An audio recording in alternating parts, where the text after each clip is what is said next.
I just appeared like someone who have lost it. Because everybody I tried to talk to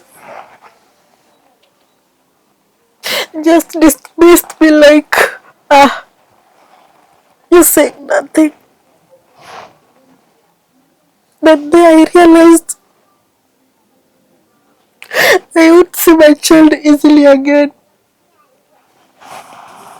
It won't be easy. I just left. I went home crying. Jacqueline's 3-year-old son was taken from her through a calculated lie, only to return 10 years later, forever changed. What happened during those missing years defies imagination. But the chilling truth, backed by undeniable evidence, is darker than fiction. This is a story you'll never forget. No.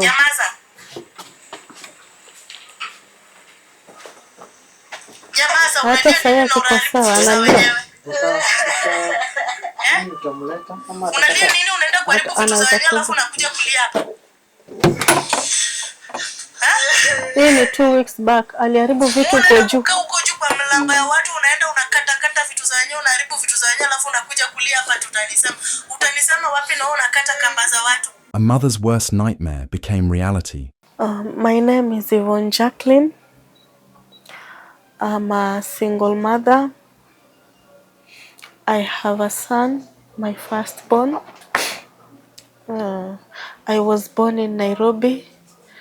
I became orphan in a very young age. So I started to be independent in a very young age, teenager. Then I met a guy when I was 19 years who claimed he loved me. And we gave birth to a baby boy, my firstborn. Things were not so good at first, but I was just there because I was happy because at least I have someone, because I'm an orphan and I'm alone. Like I'm alone. So with him, I had somebody and his family really loved me. So I was very happy that now at least I have a family. I won't be alone again.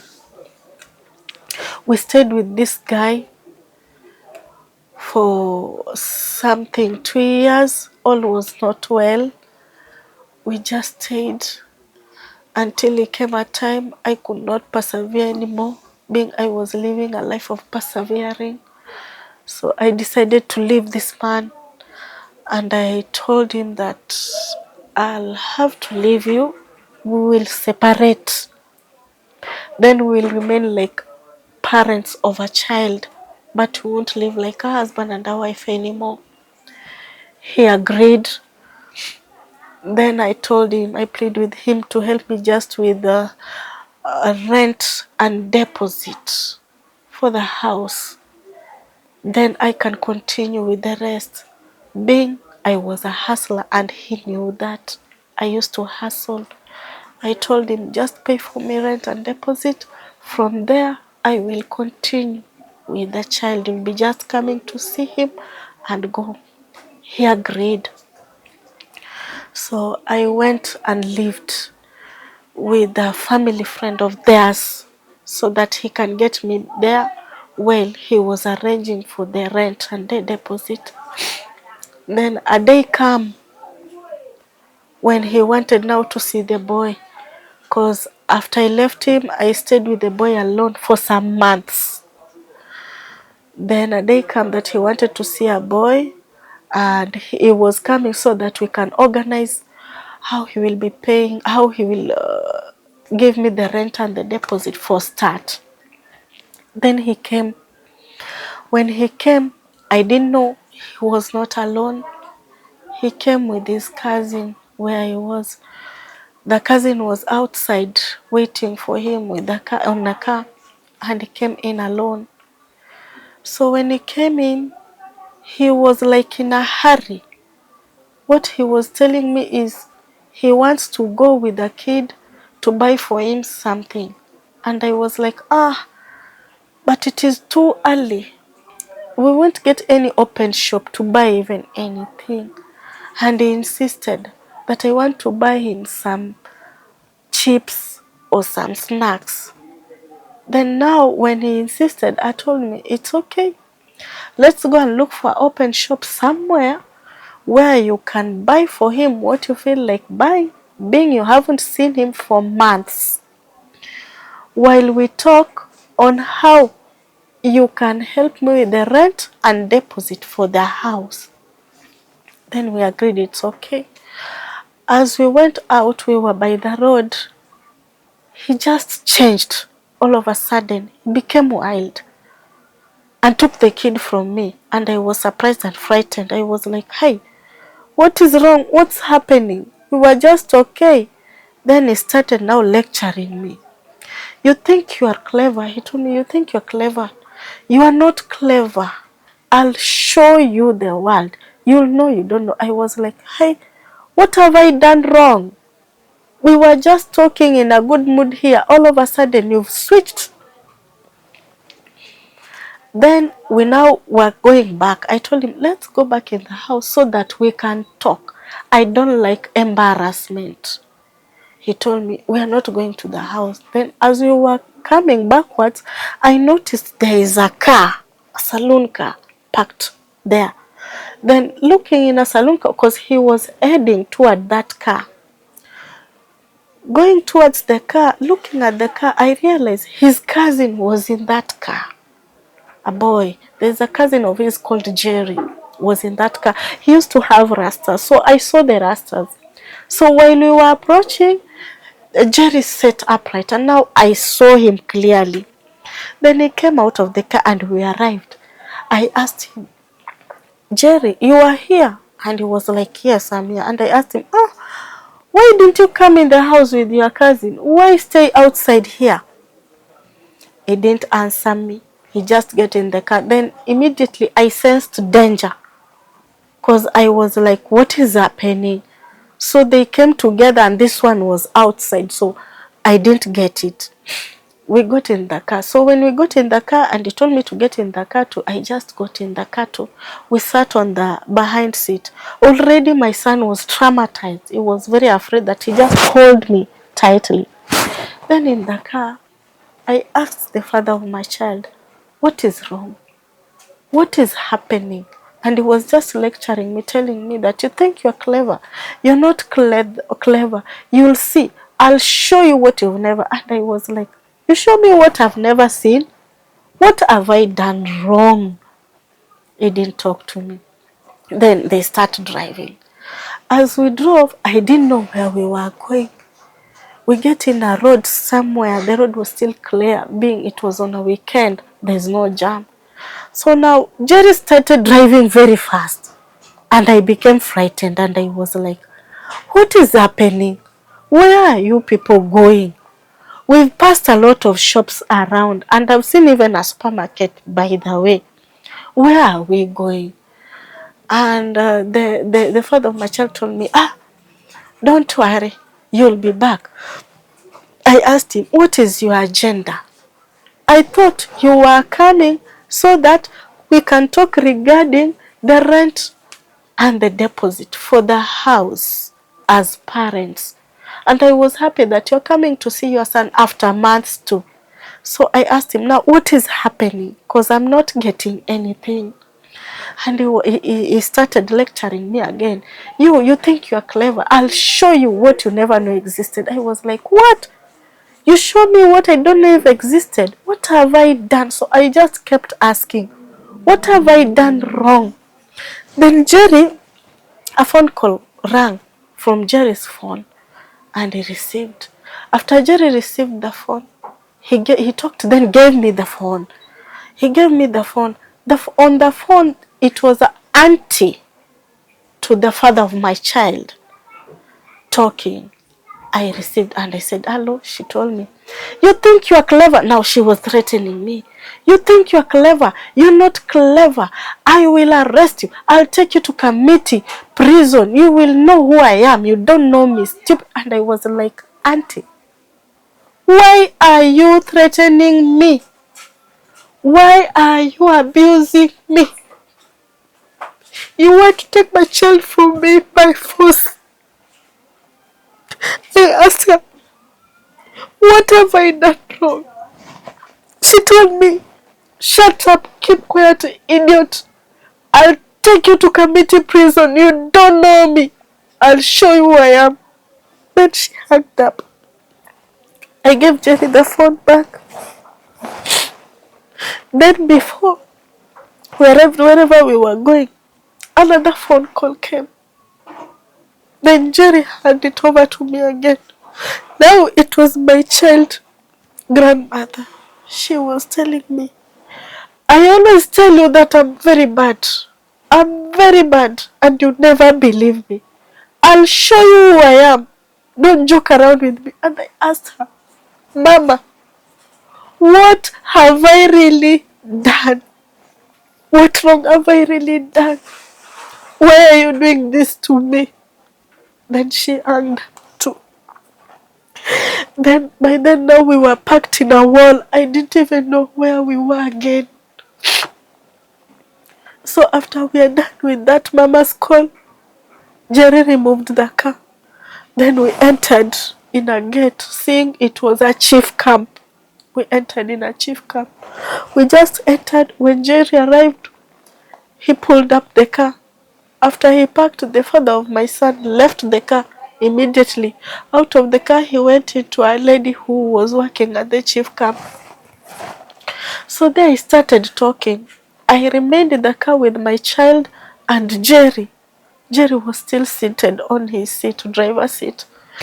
I asked him from behind, Jerry, what is wrong?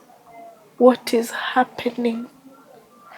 Then Jerry told me in a very remorseful voice, and it was like he was feeling pain. Jerry told me, Yvonne, since I knew you in this life, you've never wronged me in any way. I don't have grudge with you about anything. And whatever I'm doing, I'm just following orders from above. Then I asked him, Jerry, orders? Then he told me, I don't have anything against you. But God knows. That's what Jerry told me. And the way he spoke, it was like he was hurting inside too. And was very sorry for me. I just left him. I didn't ask him anything else. Then get out of the car, and I was out of the car too. The child, my son, I left him. Being now, the child was even traumatized. He was very afraid. Jerry took the child, and I followed his father where he was. When I get there, he was crying. His tears are coming out of his eyes, mucus, and he's just rapping words from his mouth. So when I was there, I was just standing there watching at him because I couldn't believe what is happening. I don't even understand anymore what is even going on. So I stood there looking at him as he talks. It's saying that I've denied him his child for I don't know 6 years. The child we are talking about is 4 years. He's just rapping things there. I was like, so while I was still shocked watching him, in few minutes his mother has arrived. So after his mother arrived too, while now lecturing. You stupid girl, idiot, you will know. How can you take this kid and go with? Then the lady that was listening to them in uniform told them, hey, can you guys stop? Then they stopped. Me, I was just there looking at them because I could not even understand anymore what is happening. I'm just seeing things are very bad here. Then the lady asked, what are we talking about here? Then I told the lady, we are talking about a child. A child? Then she told me, yes. Who is the father of the child? This guy. Who is the mother of the child? I told the lady, me. And he asked the grandmother, and you, who are you? I'm the grandmother. Then the lady told the grandmother, leave from here. We don't need you. If it regards a child, we just need a mother and a father alone. You leave. Then she just paved her way. Then the lady talked to the father of my son now, and he told him, do you know what you're doing is wrong? Okay, if that's it, then what you'll do, you have to sit down with the children's right and agree on how you'll be supporting the child. Because I told the lady my side, and he had listened to his side too. Then the lady told me, so you guys, you have to go to the another office. They issue us the office. We went there. After going there, then I was there with the father of my child. He was rapping still. Then the grandmother came in again and was rapping. Then that lady too asked, what are we talking about here? Because me, I was just quiet looking at them as they talk. Because I don't understand. They're saying things that I can't believe. I've taken a kid for 6 years. It's only 5 months down the line. I stayed there looking at them. Then the officer asked too, we are here because of a child issue. We answered yes. Who is the mother of the child? I told them me. Who is the father? This one. Then the lady asked, and you? He asked the grandmother, and you? Who are you? Being you are talking so much. Who are you? Then she said, I'm the grandmother. Then the lady chased her. We told her, get out. We don't need you here. We only need the father and the mother of the child, not you. Go. Then she left us. We sat there. Now the father was a bit torn. He was not very violent the way he was. We talked. Then the lady told us, you guys, I'm sending you to Children's Rights Office to solve this case. So he gave us a specific name that we are going to see Helen. I don't know the other name, but that lady was called Helen. And the officer told us that Helen is the head of that department. Then we told him it's okay. Then she told us we have to go to Makadara. Then we told her it's okay. From there we left. We went to Makadara. We arrived Makadara, people were there because it was still early until our turn came. Then when our turn came, we entered now the office, the two of us, me and the father of the child. All along, Jerry was having the child. We get in there. Then we were now talking. When we were in there, the child was now brought to me. I was with him now. Then we talked of it, and the child officer said that now, being the father of the child claimed that he doesn't have money. He said that we will share to be with the kid until he gets the money. When he gets the money from there, we will proceed with the office, how they do it. I'll have to look for a place to stay and a school for the child. Then we start from there ahead. So we were to share being with the kid 7 days, me 7 days, him, until he got his money. That was agreed. We even signed the papers, and even Helen signed. So we were asked who is going to be with the kid for the first time. Then being all the accusation were to me. I was the bad one. I don't know what. I denied him his child. I told the officer, I don't mind him starting for the first 7 days, being I'm the wrong one here according to him. Then we agreed like that. The first 7 days ended.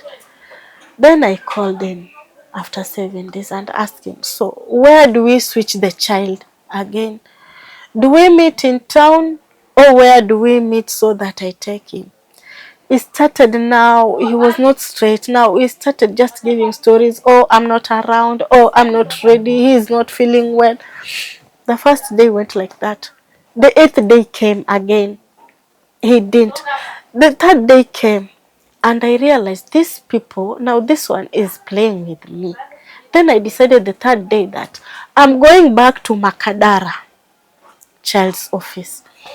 I went back to Makadara to report that this guy haven't given me the child and is not being straight in anything that he says. I don't even know where he is.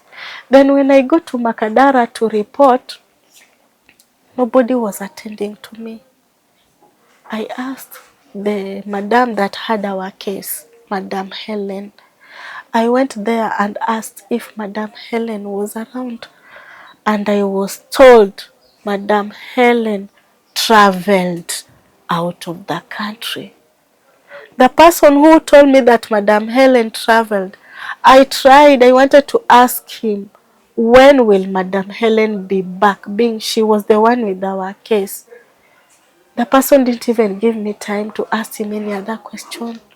After she told me that Madam Helen traveled, she just dashed away. She left me there standing. So I was like, now I can't get any help here, being she's not around. So I left and went back home. So when I went back home, I just went back home crying. Because all I knew by then is these people have used money and I just have nothing. So I don't know.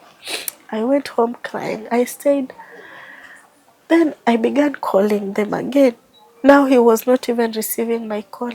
I then went back at Makadara Children's Officer. Now nobody was even talking to me. Nobody even want to hear me or even to see me. I just appeared like someone who have lost it. Because everybody I tried to talk to just dismissed me like, you say nothing. But then I realized I would see my child easily again. It won't be easy. I just left. I went home crying. Back home, people that were there were just crying with me. They were telling me, take heart, stop crying. It shall be okay, you just see him. And I was asking him then, how will it be okay? It shall not be well, it can't be okay, because I'm just me alone with my talking, my God. And with those people, they have money. Just after they've done, they've bribed their officers. How will it be okay? My child is gone. Then we stayed. After some days, I started calling. Nobody was receiving my call. I don't know, it came a time that the father, I don't know, I think he blocked me or something because I could not reach him. I stayed. I just looked for a house. I rented a small house to live there, hoping that some days, maybe, I don't know, maybe some miracle or some days I'll get to see my son again. I just stayed in that house. Then after years, I started calling the father again. I wanted just to talk to my child. He couldn't allow me. He used just to laugh at me. Then it came a time he decided to receive the call. He told me he's married. He has a beautiful wife with his family. I told him, well, I'm happy for them. But I asked him about my child. I just asked him, can I even talk to him over the phone? Just to hear his voice. He denied me. I kept calling him. Then a day I called and somebody received the phone. Instead of the person even talking, he left the phone for me to listen to a young baby crying. The baby just cried. Then I hung up after listening for some minutes. I called him later again. He received and told me that that was his wife. And I asked him, why do you give your wife your phone call to receive for you while you know very well that it is me? And he told me it was a mistake. I told him, no, it was not a mistake. That was your phone. And you knew very well that I am the one who is calling. And you knew very well what I was calling about. Why do you give somebody else your phone to receive? And why did she do that? Receiving the call, not talking, leaving the kid to cry there as I listened. He told me that he's sorry. I told him, don't be sorry. I understand you. But tell your wife, I don't need you. I don't need anything from you people. Whenever I call, just allow me to talk to my child. That's the only thing I ask of you people. To allow me to talk to my child. Nothing else. Stop doing this. We left it like that. We stayed, but still I could not talk to my child. It was always, he's in Kisumu, he's in Nairobi, he is traveled. So I was like, where is he specifically? Where? I can even go just to see him. Here is where he is. Just tell me. But I was not being told. Instead, he used just to laugh at me and being abusive to me. We stayed some years gone. Then I just lived and wait until I met this sheikh. So I had a problem and this sheikh really helped me sometime. Then after sheikh helped me, he prayed for me. After he prayed for me, things were a bit different. But by then I told sheikh about the child of mine. I told him, I have a son that was taken from me. I gave birth to a son that was taken from me. And these people haven't allowed me even just to talk with him over the phone.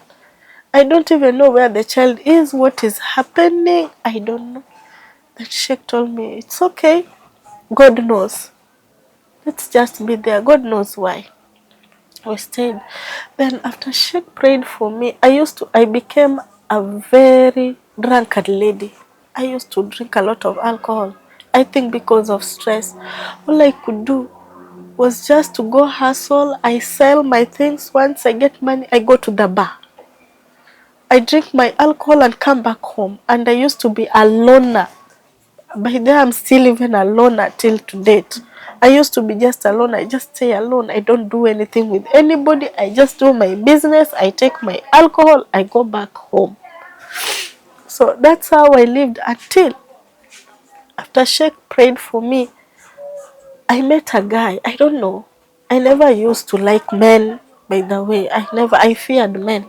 But this guy, I don't know how I gave birth to a child with him. Of which, to me, if somebody can ask me now, that child was God's plan to save my life. Because maybe I would have died out of drinking alcohol. I used to be very sick. So we stayed until one day, they decided now to greet me. Now they were calling me saying, hi, the family of that son of mine. Once. Then it came a day. I told sheikh and sheikh told me, oh, just relax. We'll just know, time will tell us what is happening. I just relaxed. Then it came a day now I was invited to go and see my son. After 10 and above years, now he is a teenager. Then I went, he lived somewhere called Parklands. I went. When I arrived there, I saw a boy that was somehow crippled and big. By the look of his face, he somehow looked like my son. But no, my son was not crippled. My son was 100% fine. So he just looked like him. I went in the house. What I didn't know,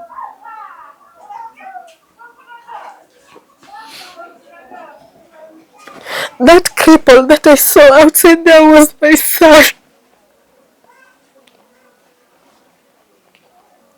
He was actually the son that I was meant to see. So I get in the house and he was called to come and see his mom. I was very surprised, but I didn't react. I just kept quiet. Being I knew something was wrong. He came in with it. He could not now even talk. He was a deaf. All he could do is one of his hand was not operating, was like this.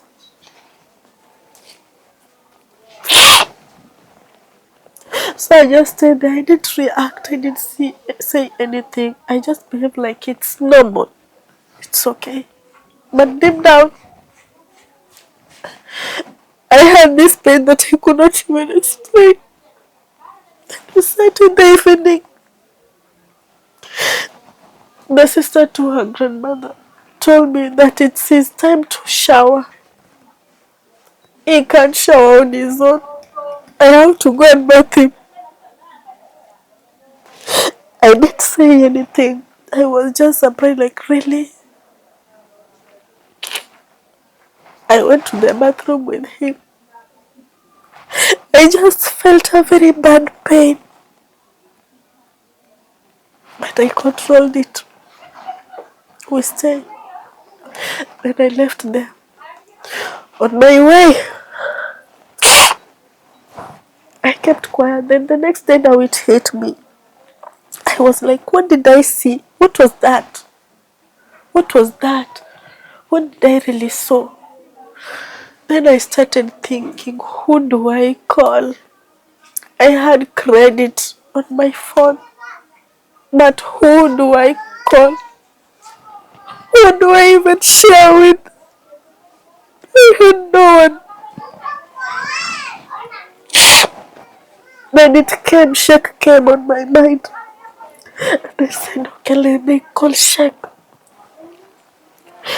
I called him. Instead of talking, I just started crying over the phone. And he was asking me, what is wrong? I couldn't even talk. I was just crying. I cried, then he hung up. Then the next day he called me himself. When I received, I started crying again. Then he did for me, shh. He told me, shh, keep quiet. Stop it. It's enough. He told me, you have cried enough. It's enough. Now tell me what is happening. Then I told him, do you remember the boy I told you about? Then he told me, yes. I saw him and he's not okay. He's not okay. I don't know what has happened. He's even crippled. He can't even talk. Then Sheikh told me to give him my full names and my father's child's full names, so he can check and see to it what has really happened. Then I gave him. That was on a Thursday. After I gave him, come Friday he called me. And he was very angry over the phone. He was very angry. He asked me, what kind of people are these? Are these people or are these animals? I asked him, why? And if they are animal, what kind of animal are these? Then I asked me why. Then he was like, those people are very bad people. I asked him, what has happened now, Sheikh? Tell me. He told me they have planted some things in him. They have ruined him. They have used him for money. I was like, what? Then he told me what they've done is very, very wrong. People don't do that. It's wrong. It's wrong. That boy is being used for ritual. I was like, what? Then I asked him, okay, now what do we do? Is there anything we can do? He told me, yes, because they are not done yet. They have not finished. They are still continuing. So what we can do is we can block them, say they don't continue. So we start fighting for this boy from here. I asked him, now what do I do so that we block it? Then he told me what we could do. Then by the check he told me, I know your situation and I can't see you. He told me you are alone and you don't have any. Then he told me, but don't worry. God is there and I'm here. I will help you. I did what I did, though not as he said, and he did help me the way he said. Then he told me, now that we have blocked through prayers, let's wait for them. You'll see them calling you, talking to you. And indeed, they just started talking to me. Now they were calling me. The sister to the grandmother who was living with the boy now could even send me money for transport to go and see the boy they once denied me even to talk to. So we continue like that, we continue. Then Sheikh told me, we will continue like that until they'll give him back to you. So we've been like that. The grandfather became sick, died. The grandmother became sick too, died, and they all died wanting this boy. And Sheikh told me, don't give them back to him. Don't give him back to them. They use him. They just want him to use him. They don't love him because they have their thing that they've placed in him to make them more richer than they are. So I've been with the boy, but things haven't been so well. Though he has improved, it's not that crippled. Even that one hand at least can now operate.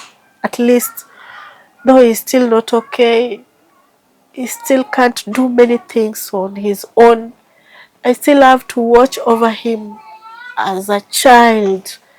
I still have to take care of him, though he can walk now properly, but not yet. And at times when he sleeps, he talks.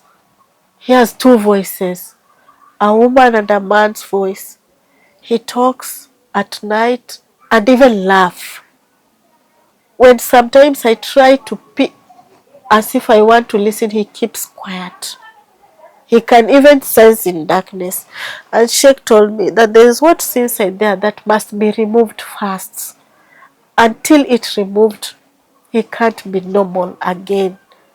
So I told Sheikh, God knows, maybe one day I'll get money. I'll manage to take him there so he can remove it. The grandmother now, before she died, she used to love him so much. So there's a time the grandmother was sick. She had a cancer, pelvic cancer. So she was brought in Nairobi to be operated. And before that time, we used to talk with the grandmother. Whenever I used to leave the kids in the house because they brought him back, I used to leave them in the house and go to hustle, then come back with food. So I noticed that whatever this kid could ask her grandmother for, should give. So she used to ask, the boy used to ask for meat, chicken, and being I could not afford. So I decided, why don't I call the grandmother and tell the grandmother? So I used to tell the grandmother to talk to the grandson. So when he talks, he tells the grandmother, I need meat. The grandma send me money. She tells me, go and buy for him meat, cook for him meat.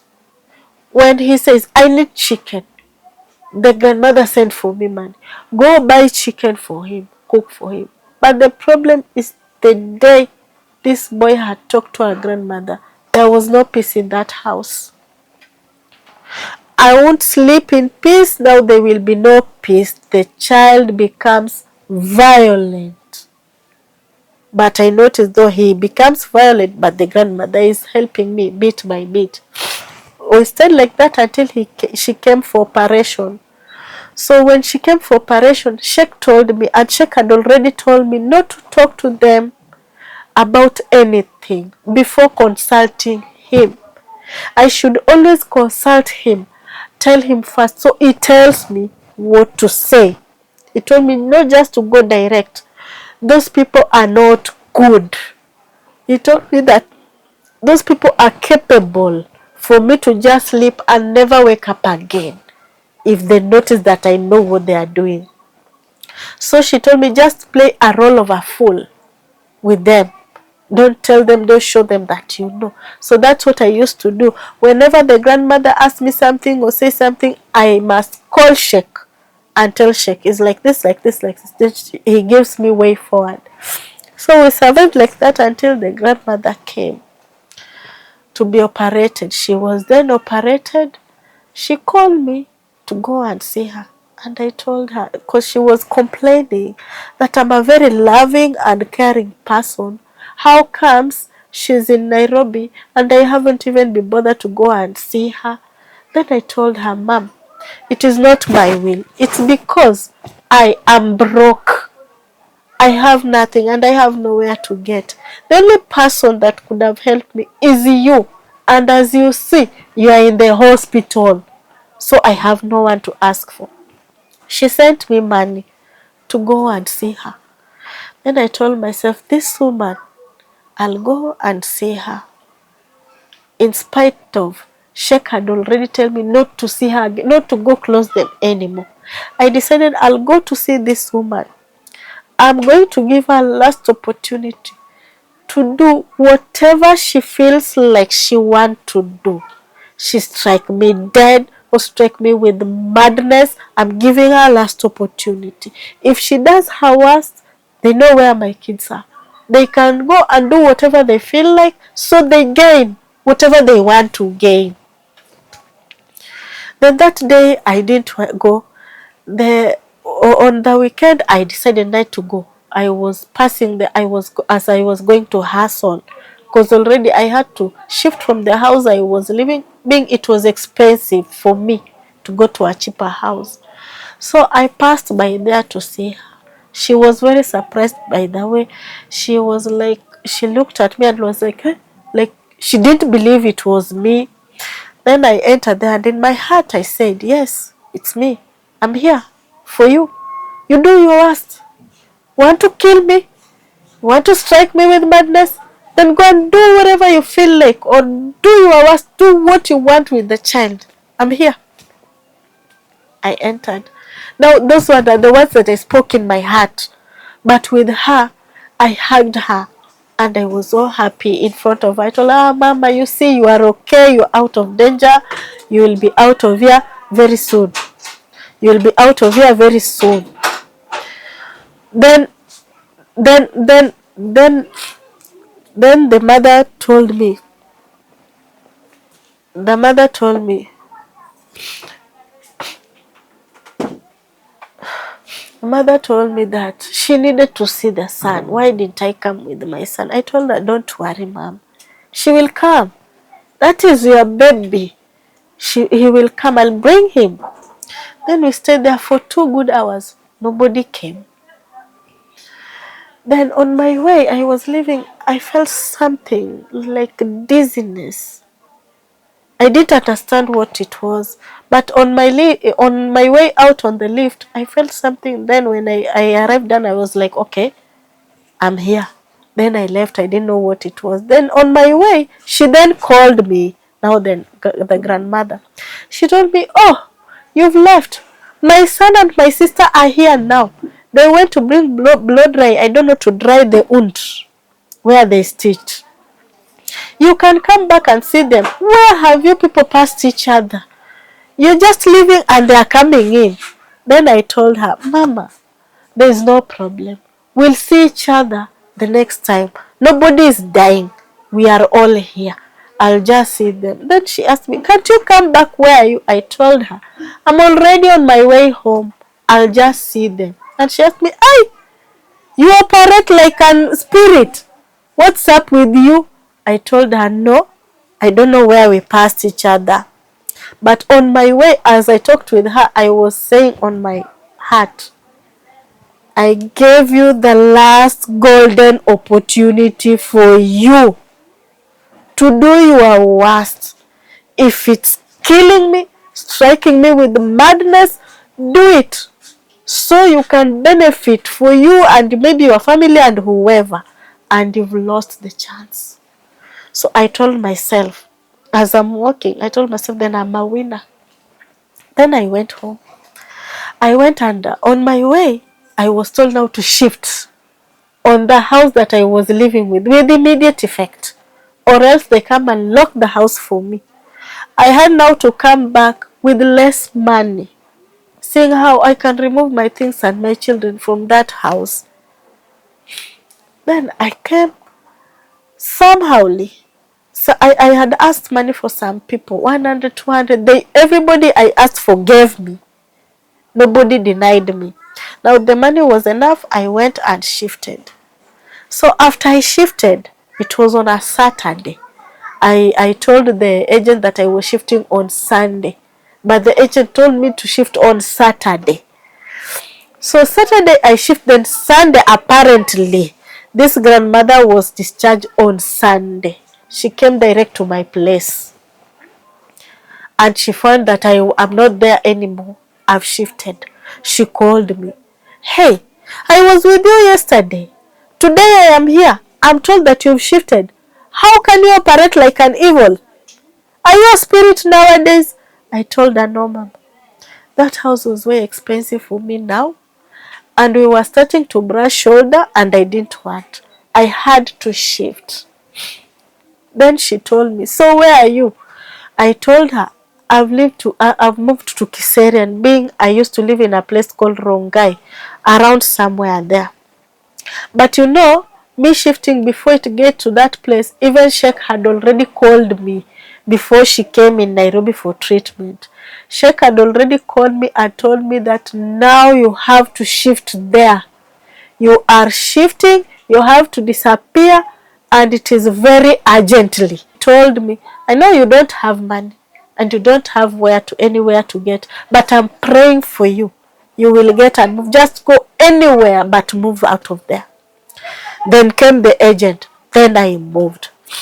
Now I had she used to call me telling me her son from Germany has come looking for me and the child. They want to admit the child to school. Well, Sheikh told me it is not school. They want to continue doing what they were doing. There is what that woman has. That if he sees the son, she will get better. And if she doesn't, she is doomed. Then I told myself, I gave her the opportunity, but she lost it. So now she just have to suffer. She lost the opportunity. Then we stayed like that. After some days, she then called me. I even have the audio threatening that she will take me to police station. She will arrest me. It's an offense for me not giving them my child. The child is my child, is for government. They have rights. The government have rights.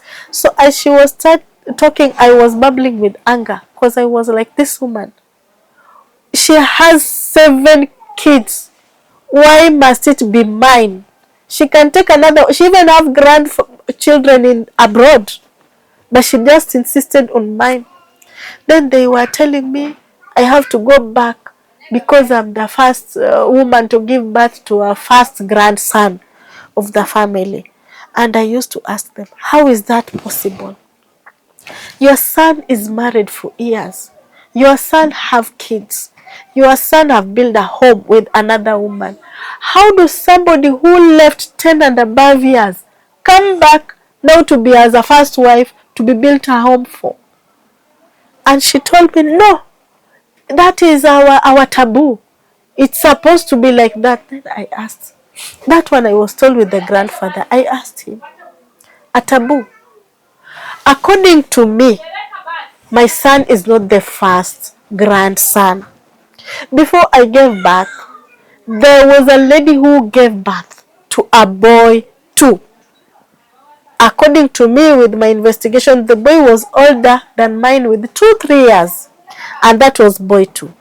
Then I told the grandfather, why can't you go for that woman? If it's supposed to be the first woman who gave birth to a son of the family. Then he told me, oh, all of you are his wives. You just come, then he will see how he'll organize you. Then I asked him, he will see how he will organize us. I am the first wife. So now I was talking to this man with bitterness and pain in me. Being, he thought that I'm still foolish. I don't know what's happening. And as he was talking like that, I knew very well what he meant. It was not for the first grandson. It was for their thing. that they placed in him. That is what they were after.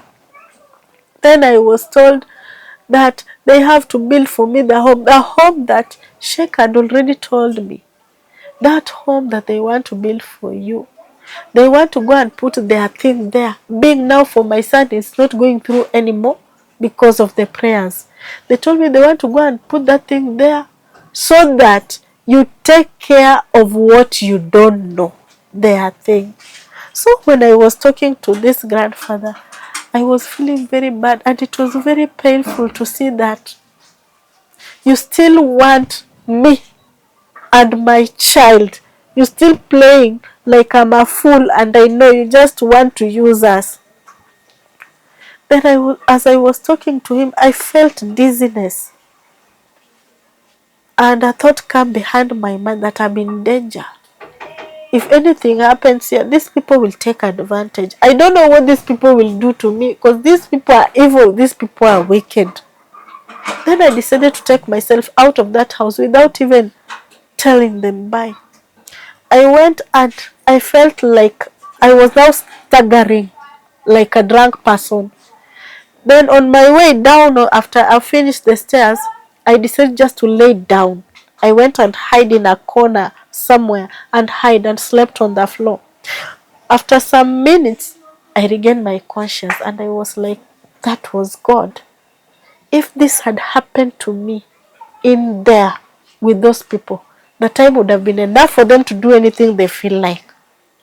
Then I just stood and went back home. The time that I was living with my son, now the big one, I used to move out of the house every day, leave them alone, go in a place somewhere very far to hustle for food for 5 days, because it was somehow a remotish area. Every time I went, whenever I came back, I met my younger son in a very bad condition. The older one used to beat him with food. The food that I left for them to eat. Instead, he takes the food and hits the young one with.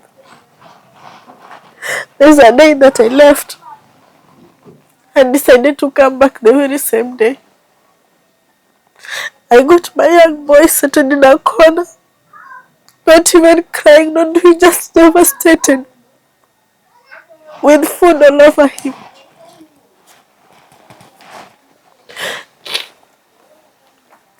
Then I decided, being the grandmother was still giving me some little money, I'll be asking money from her.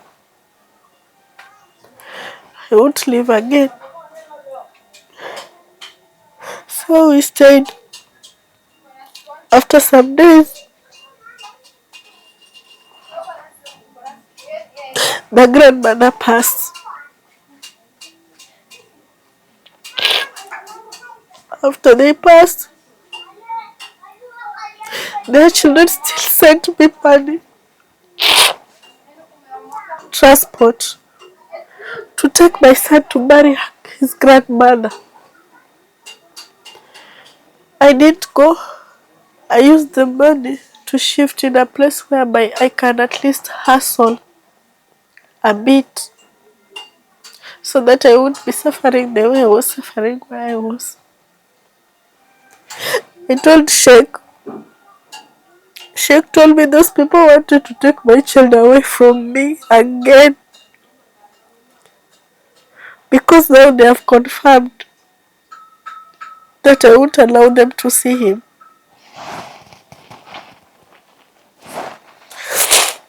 And I just said, Sheikh told me just to take heart, all will be okay. And I do believe Sheikh, because when he was still there, when I first saw him, he could not even talk. Now he can talk, and the first time he talked, they all told me, because by then they were now talking to me. Sheikh had already blocked their thing. They told me that the child was taken in a school here in Nairobi called Orion Community.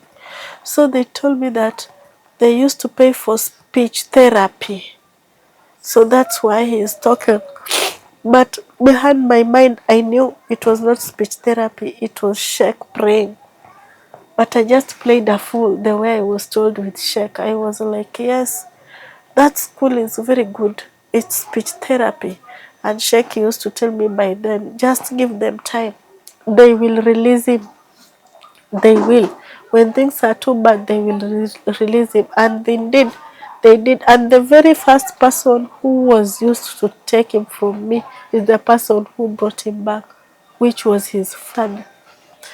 The day they took him, they were so happy and I was crying.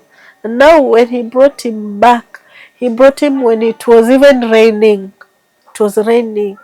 He brought him back with a bus. I went and collected him.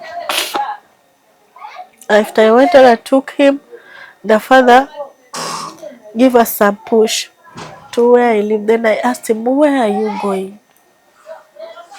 You're not going anywhere with me. You are here to give me my son. I already have my son. What else do you want?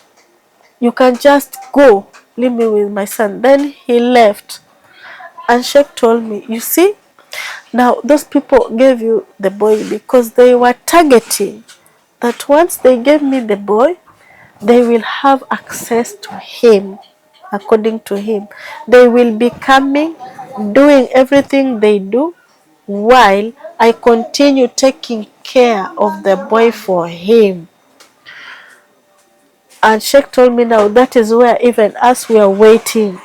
When they release him, now we will pray and do anything we want because now we have him. Then when we had him, we just stayed with him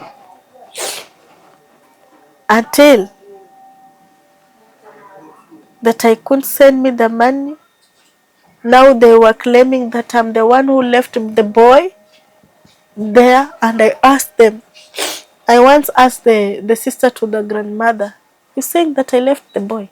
I don't check on my boy. And she said yes. Then I asked her, when I left, did I leave the boy behind? She told me no. Did I ask anybody for help? She said no. Did I tell you people that you'll be helping me? She said no. Then I asked her, how comes you are now trying to play victim? Now you want to blame me. You're saying that I left him. Did I left him? She said no. I told her, don't ever say that again. You just speak the truth. Don't lie. Speak the truth. You people know how that child landed in your hands. You people know how you ended up with that child. I never left him. I never gave him. You know. And you yourself, I even told her and reminded her, you yourself, you even threatened me on the phone that very same day that I was taken to the chief camp. You told me that you will prisonate me. You will take me to Kamiti prison. I don't know you. I will know who you are in this Kenya. And I asked you, why will you do that?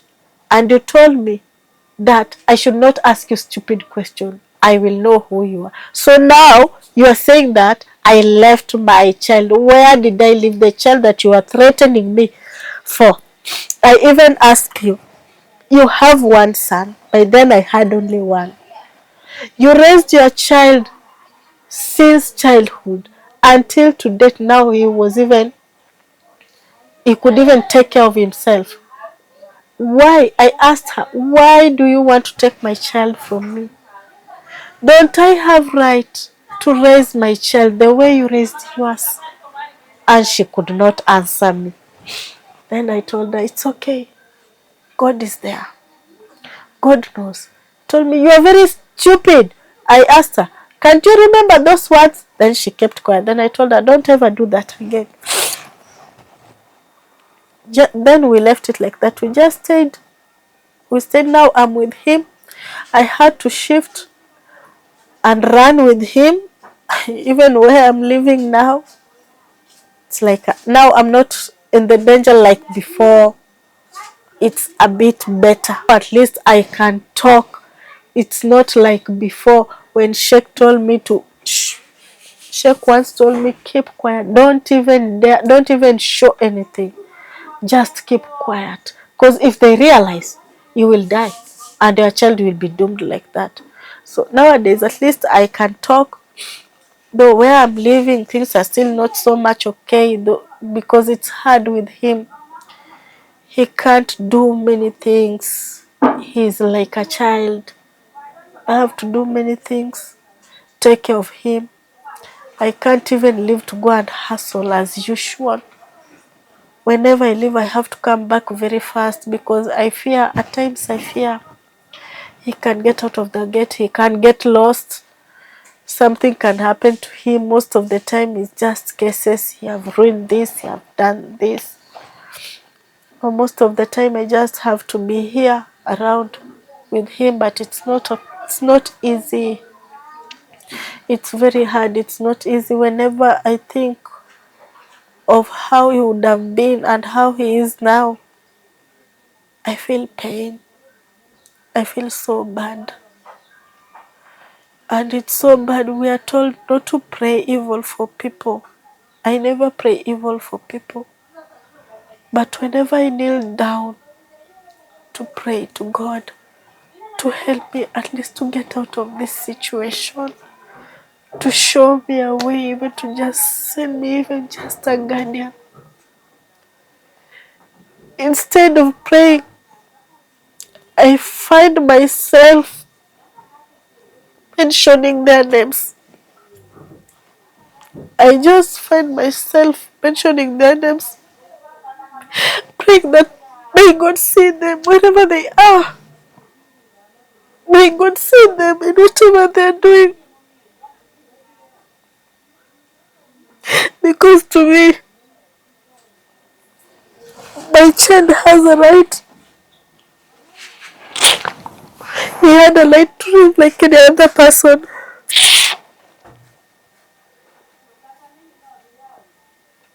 I always tell God,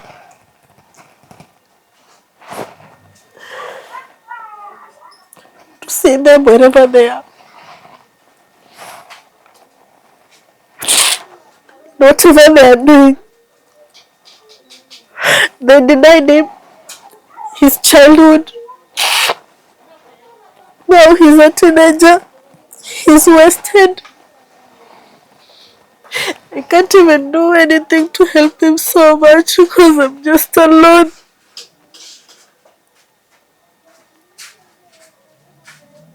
But I always say God is in control. I know all will be well somehow.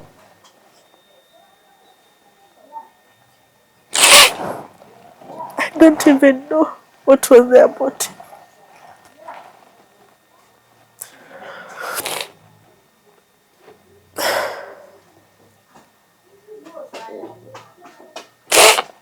I know God knows. God will be with me.